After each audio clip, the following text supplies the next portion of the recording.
Welcome, people. Today, here to talk about House of the Dragon, the Game of Thrones prequel, episode 1.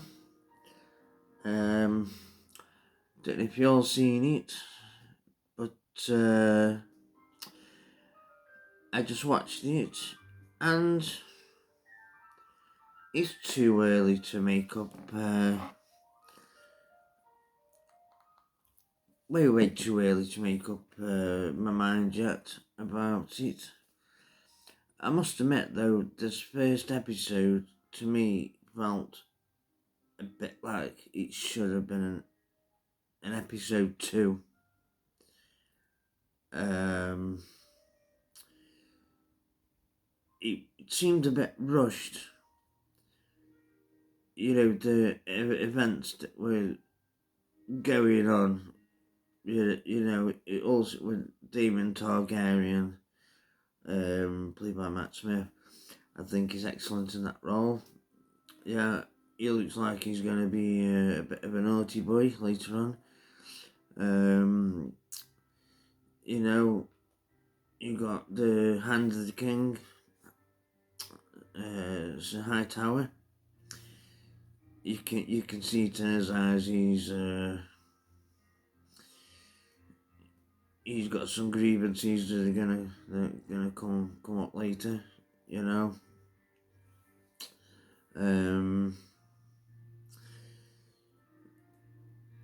Yeah, it seems really rushed. Although I must admit, it really has got that Game of Thrones feel to it, but at the same time,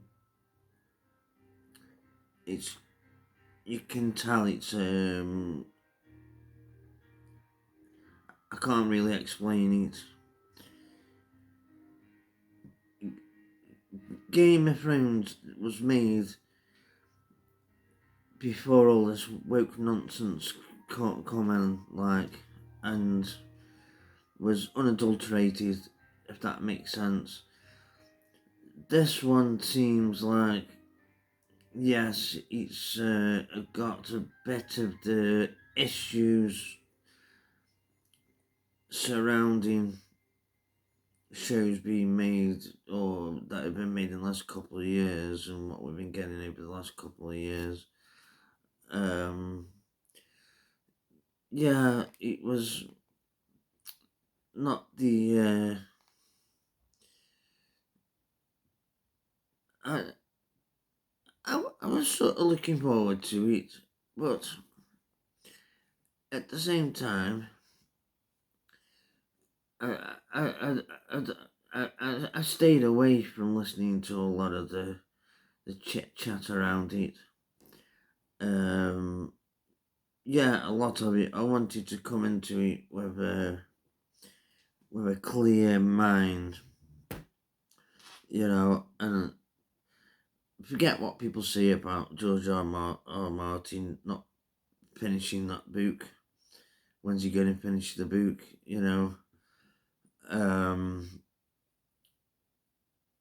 you can't deny the original Game of Thrones, the first seasons, the interaction between certain characters, and that was brilliant. There was loads of little bits in there, little bits of dialogue that really endeared yourself to the characters or really made you dislike him, like Joffrey. How Joffrey was written, and is it Jack Gleason that played him? Come up as a proper wanker. That's someone you don't want to root for. You want to root for having his head taken off. Do you know what I mean? And then you got Honourable Ned Stark, who you were rooting for him. He got a good heart. He got honour and wanted to do good for the people. Obviously he got his head chopped off season 1, but again, like Rob Stark and that, he gets an army together and they want to do the right thing, and you endear yourself to him. And like Ramsay Bolton, he was a complete and utter twat, but he did it in such a good way that, he didn't have much in the books, but they actually extended his screen time because people enjoyed seeing him being a twat because he was so good at it. Yeah, but forget about what happened in season 8. I've already said it went downhill from season 6 when they actually reached the end of having the source material of the books. Like, you tell straight away the dialogue and the interaction and the characters sort of really went downhill. But this House of the Dragon, George R. R. Martin's had a... In fact, I think it's sort of based on sort of one book that's wrote as a history book. And obviously he's going to tie in with what comes later, which is obviously the main Game of Thrones, like. But yeah, for the most part, I watched it, and I was glad to see that they got the blood and gore in there. Game of Thrones wouldn't be what it was without, knights in armour slashing the crap out of each other. And it wouldn't be,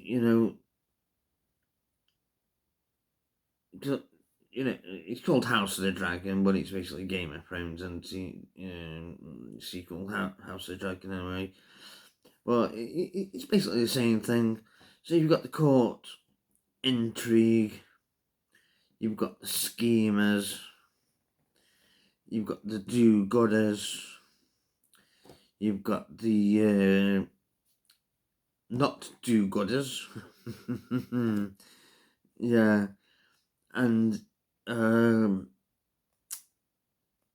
obviously we all know, we've all heard, Dance of the Dragons, the Targaryens have a civil war and decimate each other. They say in it, we're at the heart of our power.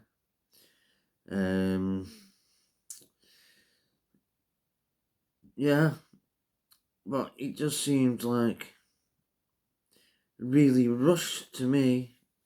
That the episode was let me just full hour and 5 minutes. But it seemed like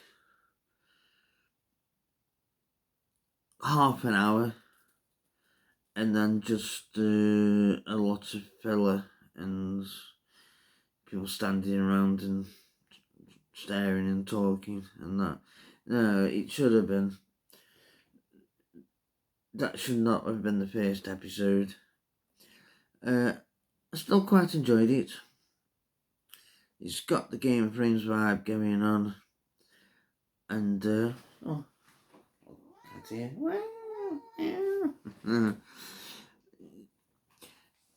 Yeah, not a lot going on really. The king obviously struggled. He's struggled to give him. She said what, 7 or something, stillborn or miscarried or whatever, and he really wants a male heir.